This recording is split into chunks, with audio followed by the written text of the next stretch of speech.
Youth with mental illness, a critical examination of the youth justice system. Mental health is a growing concern across all walks of life, whether you're young or old. Within the youth justice system, there is an overrepresentation of young people with mental illnesses and mental disorders. In the youth justice system, it is rare that a young offender be acquitted of a crime due to mental illness. A part of the problem lies with the inability to diagnose these cases and the lack of programs available to youth, especially in the northern remote areas of the province. Mental illness is rather common in young people. Oftentimes in youth, if the problem is not treated, it can affect development.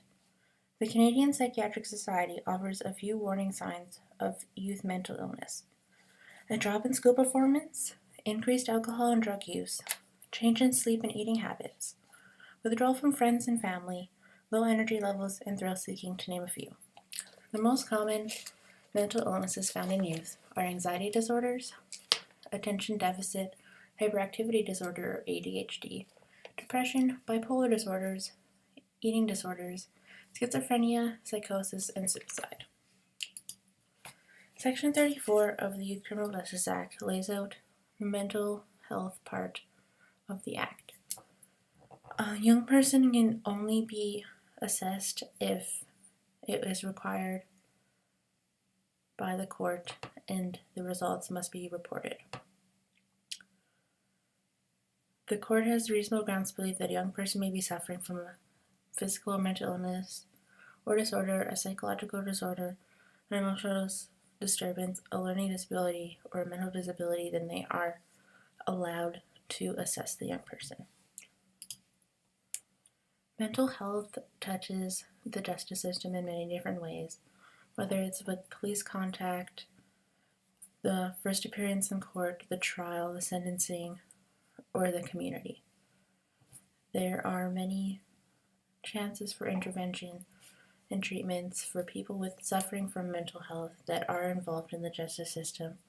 There just oftentimes is not the support, the funding, or the programs that they need in order to help them.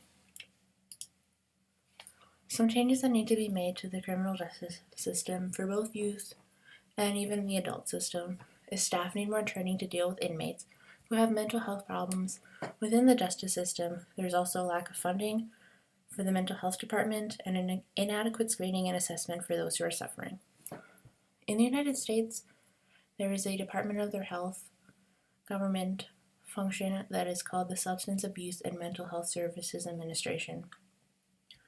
They provide prevention and treatment services for youth and adults suffering from mental illnesses and substance addictions. In the adult system, there is a mental health court, and it helps people who have mental problems and gets them the help they need while trying to keep them out of jail. A system like that in the youth criminal justice system would be beneficial. Also, gender-specific programs for certain mental illnesses that affect boys and girls in different ways.